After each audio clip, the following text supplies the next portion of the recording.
This podcast is brought to you by Progressive. Are you driving your car or doing laundry right now? Podcasts go best when they're bundled with another activity, like Progressive home and auto policies. They're best when bundled too. Having these two policies together makes insurance easier and could help you save. Customers who save by switching their home and car insurance to Progressive save nearly $800 on average. Quote a home and car bundle today at Progressive.com. Progressive Casualty Insurance Company and Affiliates. National average 12-month savings of $793 by new customers surveyed who save with Progressive between June 2021 and May 2022. Potential savings will vary.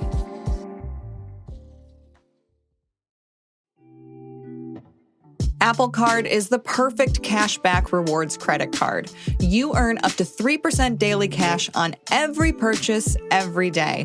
Visit apple.co/card calculator to see how much you can earn.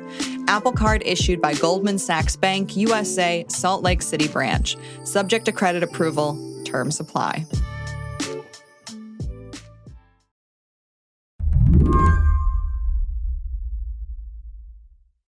Last month, during the Super Bowl, the Biden campaign joined TikTok, and it sure seemed like the president liked posting. Chiefs or Niners?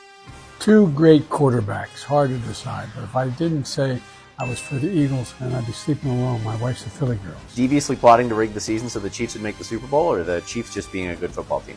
I'd get in trouble if I told you. Trump or Biden? Are you kidding? Biden.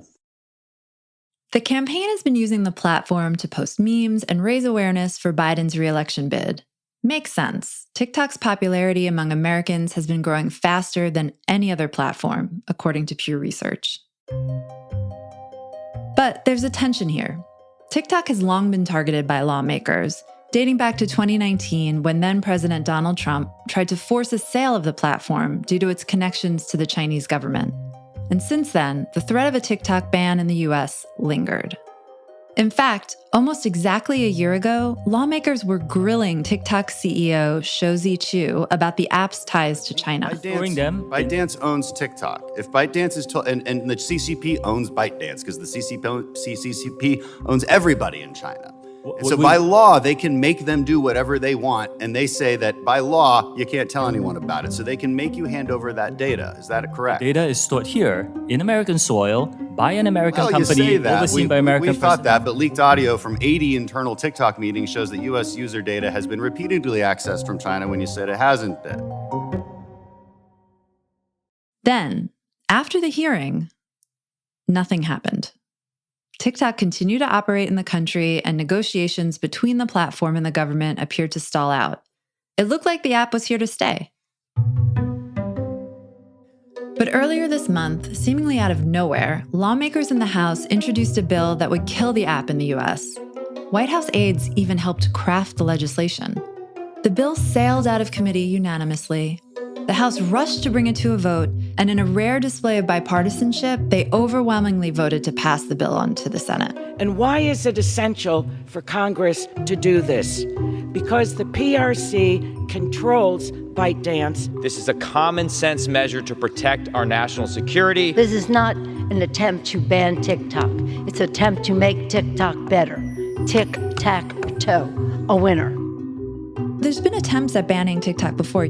What's different this time? I don't know if anything's different this time. That's Emily Baker White, a senior writer at Forbes. She's been covering the platform for years.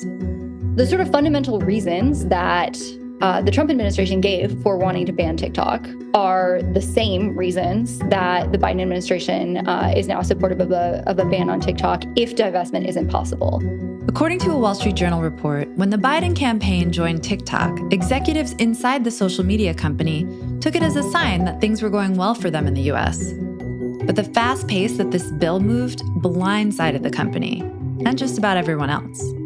Given the concern from the administration and given the concern from members of both parties on the Hill, I can see how this came together, but it came together very quickly and very quietly. And so did I know it was going to happen this way this week? No.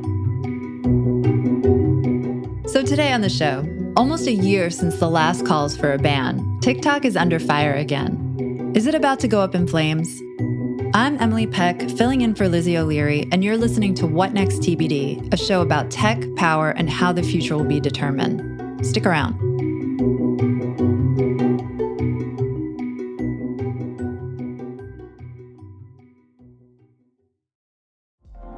Apple Card is the perfect cashback rewards credit card. You earn up to 3% daily cash on every purchase every day. That's 3% on your favorite products at Apple, 2% on all other Apple Card with Apple Pay purchases, and 1% on anything you buy with your titanium Apple Card or virtual card number. Visit apple.co/card calculator to see how much you can earn. Apple Card issued by Goldman Sachs Bank, USA, Salt Lake City branch. Subject to credit approval. Terms apply. First, the bad news. SAP Business AI won't help you generate cubist versions of your family's holiday photos, but it will help you understand which supplier is best to help you roll out your plant-based packaging in Southeast Asia. Identify the training your junior project manager needs to rise up the ranks, and automate repetitive tasks while you focus on big innovations, so you can be ready for the next opportunity. Revolutionary technology, real-world results. That's SAP Business AI. The bill that passed in the House doesn't automatically call for a ban on TikTok. What it requires is that ByteDance, the Chinese company that owns the platform, divest TikTok into American hands within 6 months of the legislation passing, or face a ban. The thing is, divestment is unlikely. The actual likelihood of ByteDance being able to divest from TikTok is uncertain at best. There are a number of things that could stop ByteDance from doing that. First of all, they could decide they don't want to, and instead they want to fight the potential ban in court. But it's also not clear that they would find a buyer. TikTok is an extremely expensive asset, much more expensive likely than it was a few years ago when President Trump tried to force a sale with the threat of a ban after it. So whether they could get a suitable buyer is one question, but perhaps a bigger question is that the Chinese government has control over whether a sale happens too. Last time there was an attempt at a sale, the Chinese government at the last minute changed their export regulations, and they changed them so that recommendations algorithms, if you wanted to sell them, you would have to get certain licenses and permits to do so. And that was sort of the Chinese government saying, hey, we get a vote here too, potentially a veto vote. And so whether the Chinese government would even allow ByteDance to sell TikTok, even if ByteDance wanted to, is not something we have a lot of clarity on. This legislation just seemed to happen so fast. Even TikTok, according to the Wall Street Journal, was blindsided by this. They when they saw Biden join the platform, they were like, oh, things are going great for us. And then all of a sudden, wham, this happened. My understanding is that there were pretty intense negotiations, intense and quiet negotiations on the Hill for weeks and maybe even months before the introduction of this bill. But it surprised everybody. And even hearing those rumblings, I didn't realize the force that the bill would have when it was introduced.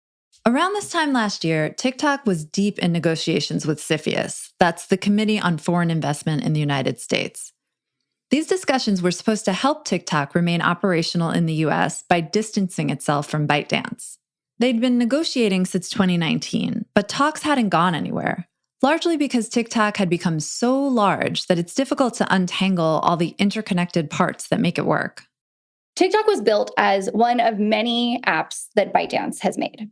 And ByteDance's apps, generally speaking, have been interconnected. They all use the same internal data analytics tools and, style tools. And I worked in big tech years before I became a reporter. And if you've worked in one of these companies, you know that there are 50 internal tools that you have to use. All of those internal tools, there's nothing nefarious about that. It's just the way that these enormous apps run. All those internal tools were interconnected with a bunch of other ByteDance tools. I was talking a few years back to Brian Stelter at CNN, and he said it sounds like it's like untangling a bowl of spaghetti. And I love that analogy. That's exactly what it's like. They had to untangle a giant bowl of angel hair spaghetti in order to separate TikTok from the rest of ByteDance. ByteDance did make an effort to appease the US government. It was called Project Texas. The company said it would essentially give the US government an unprecedented amount of control over TikTok. The platform wouldn't be able to make content policy changes without US approval, and the government could come in and view TikTok's records at any time. Still, it wasn't enough. The government decided that they could not come to an agreement to let TikTok and ByteDance do Project Texas so long as ByteDance owned TikTok. At the end of the day, what they were trying to do is separate the idea of ownership from the idea of control. And in like corporate law, ownership and control, for the most part, are something that we talk about together. Yeah. And TikTok and ByteDance wanted to divorce those concepts. Yes, ByteDance would own TikTok. It would have certain control over certain things, but TikTok would also be separate. TikTok's US officers would have owed a fiduciary duty to the interests of the United States, as defined by whom? Well, the executive branch, which imagine another Trump presidency. That gets really messy really fast, right? But like all of that kind of conversation was happening in the CFIUS negotiation. And again, would have been really legally complex. But at the end of the day, even all that wasn't enough. I've read a lot of people saying, there's no precedent for this, but there kind of is a precedent for this, and that's Grindr. Grindr's Chinese owner was forced to sell the company because of a CFIUS review, I believe. They said, we don't want a Chinese company having control over this really personal, private information. It sounds like a familiar thing. That is probably the best precedent that we have for this. I think the big difference here is TikTok's size and TikTok's sort of unique role in the distribution of information, which I think may change the speech calculations a little bit here. There are so many people using TikTok to express so much political, civic, sort of core cultural commentary that banning it would really change the information landscape in a way that really, I can like name on one hand, maybe two hands, count on one or two hands the number of other companies that have that much of a role in our information distribution system. And of course, the people who want to ban TikTok say that is a big part of the problem, right? They say the bigger it is, the more dangerous it is. The people who don't want to ban TikTok will say it is so disruptive of our speech ecosystem that without an absolute smoking gun of, a grand conspiracy, you simply could not do this. It would be totally unreasonable. And so, again, it all comes back to TikTok's size and just the power the platform has over our culture and discourse and commerce. When this legislation started moving, TikTok quickly went on the offensive, sent users this message asking them to call Congress and tell them not to ban the app. And the message, it was like you could press a button and call your congressperson. That's pretty intense. It seems like a demonstration of exactly what lawmakers are worried about, in a sense. TikTok will tell you, and they defended this campaign passionately. They said, why are you so worried about hearing from your constituents, right? Your constituents care a lot about this. Well, what it did was show the political power of the app. And we often don't think about our Instagram, our YouTube, our TikTok, whatever, as an engine of politics. But at least when it came to whether TikTok should be banned or not, TikTok came out and showed that it could be an engine of politics. And any of these mega platforms can be engines of politics in that way. Is TikTok really a security threat? I remember a story about Uber years ago, and the same thing happened. And, Uber is an American company. What do we know here?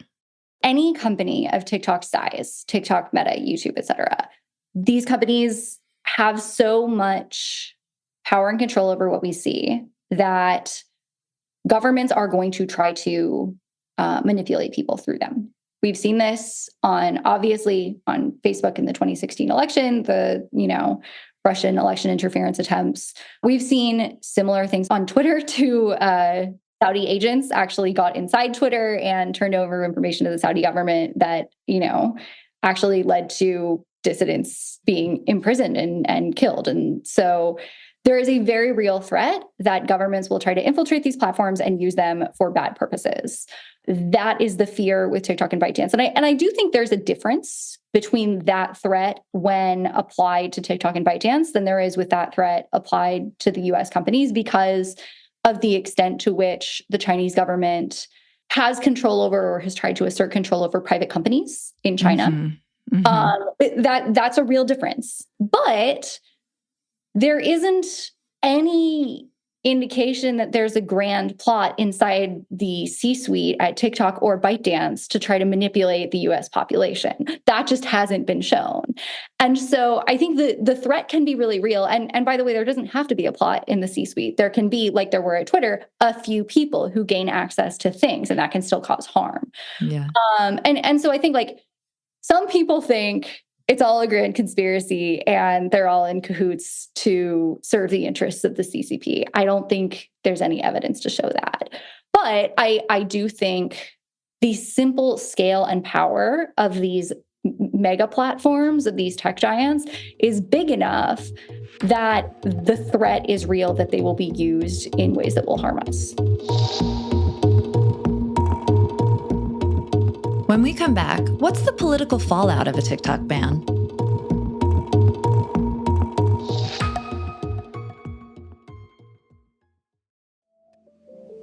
This episode is brought to you by Splunk. You need to keep operations humming around the clock, but potential disruptions are everywhere. Splunk helps you predict problems and find and fix issues fast so you can reduce risk and ditch downtime. The world's largest enterprises rely on Splunk's unified security and observability platform to become more efficient, resilient, and innovative. With Splunk, you can react quickly, evolve faster, and be ready for anything. Stay ahead of disruptions. Learn more at splunk.com/resilience. Apple Card is the perfect cashback rewards credit card. You earn up to 3% daily cash on every purchase every day. That's 3% on your favorite products at Apple, 2% on all other Apple Card with Apple Pay purchases, and 1% on anything you buy with your titanium Apple Card or virtual card number. Visit apple.co/card calculator to see how much you can earn. Apple Card issued by Goldman Sachs Bank, USA, Salt Lake City branch. Subject to credit approval. Terms apply. First, the bad news. SAP Business AI won't help you generate cubist versions of your family's holiday photos, but it will help you understand which supplier is best to help you roll out your plant-based packaging in Southeast Asia. Identify the training your junior project manager needs to rise up the ranks, and automate repetitive tasks while you focus on big innovations, so you can be ready for the next opportunity. Revolutionary technology, real-world results. That's SAP Business AI. So speaking of people that don't want to ban TikTok, we have to mention former President Trump. He supported the ban back in 2020, and now he's out there. He's done this 180. He says if you get rid of TikTok, you're only going to strengthen Meta, Facebook, and he calls Facebook, quote, the enemy of the people. Okay, but why the sudden 180?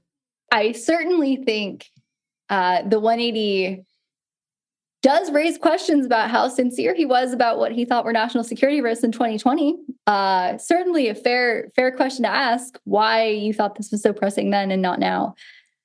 It's an election year, and President Biden has come out in support of this bill, which will probably alienate some young voters. It seems very plausible to me that former President Trump thinks he might gain some of those voters if he comes out and opposes this. Former President Trump also met with a prominent Republican donor named Jeff Yass recently. Yass is an early TikTok investor. He is one of the most important TikTok investors in the United States. Trump could be trying to curry favor with him by taking this position and maybe hopefully getting some donations from him. So those are both things that folks have talked about. Trump is a really chaotic figure. He does things that people find hard to understand. I think he's playing a little electoral politics here, but the sincerity of his position is harder to understand when you look at the law. if this bill gets through the Senate, big question mark, we don't know. But if it does and Biden signs it, he would be essentially killing a platform that he himself is using in an election year, particularly important to younger people, younger voters. Some people are calling this like political suicide, basically. I mean, is this a big deal for younger voters? Could it really have any kind of impact on the election? Polling shows that it is a big deal for younger voters. I hesitate to put younger voters in a single category. I think some of them would care a lot and some of them wouldn't care at all. And some of them probably support a ban on TikTok. But I think, I do think it's a major electoral issue. I also think the president and Congress, they don't take these positions in an election year if they haven't thought about the electoral politics of it. So somebody somewhere has convinced the people who voted yes and the president that this is not political suicide. And there's polling that show that, a lot of people also support a ban on TikTok. And so I'm skeptical that any lawmaker running for re-election is going to take a vote at this time in the cycle that they think is political suicide. The bill sailed through the House with overwhelming support, but it still has an uphill battle in the Senate. Already, senators are expressing concerns. My understanding is that Chuck Schumer has not yet committed to bringing this bill to the floor. And so there's a question of whether the Senate will even vote on it. I know that Marco Rubio and Mark Warner, who are prominent leaders, little bipartisan pairing there, do want to try to move this thing forward.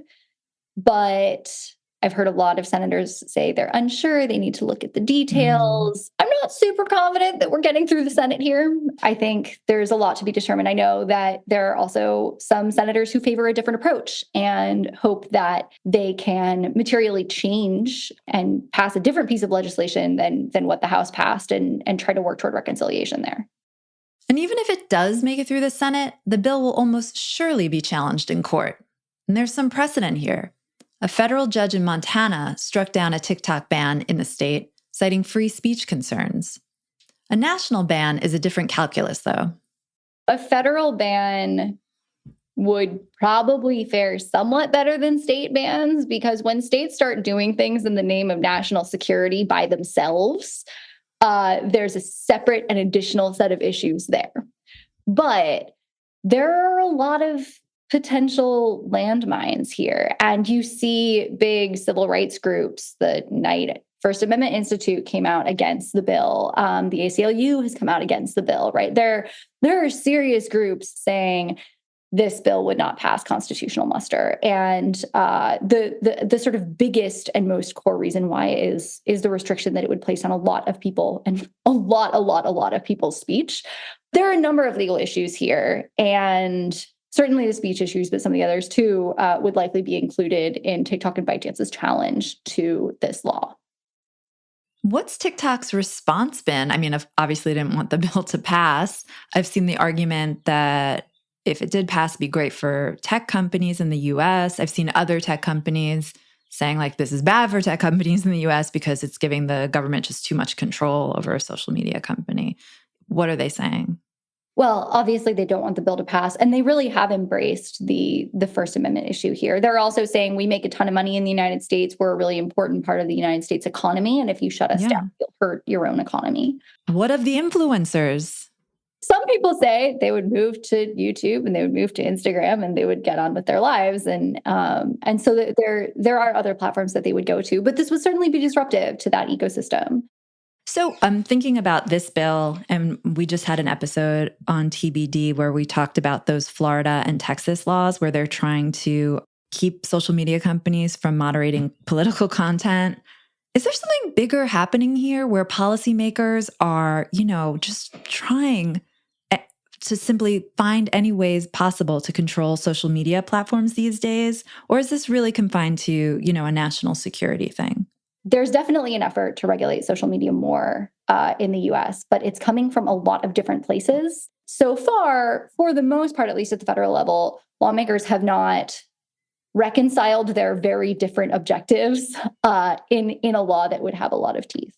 So we're watching them flail around and try, and they may get somewhere. But But laws that restrict social media have strange unintended effects.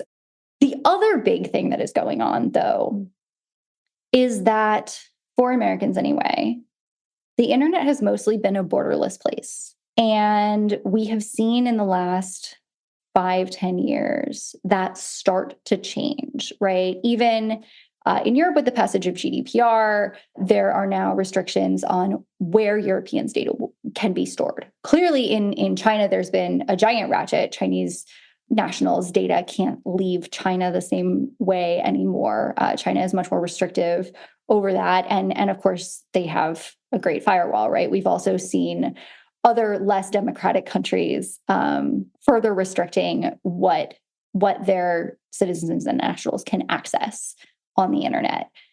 We've never banned a website before, let alone like one of the most popular websites in the country. And if our government bans a website, what other websites can it ban? And what road does that start us down? And how do we think about the sea change that would represent?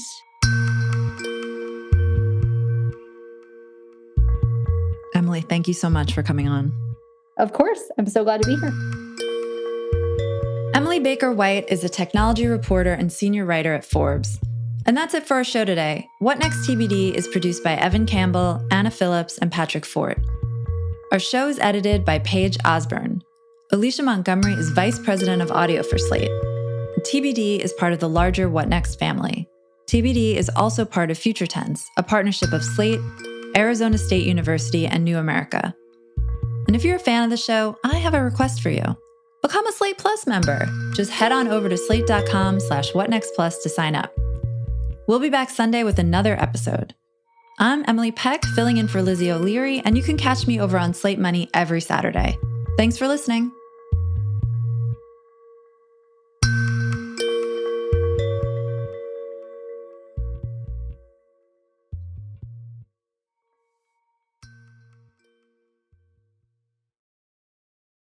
For the ones who work hard to ensure their crew can always go the extra mile, and the ones who get in early so everyone can go home on time, there's Grainger, offering professional-grade supplies backed by product experts so you can quickly and easily find what you need.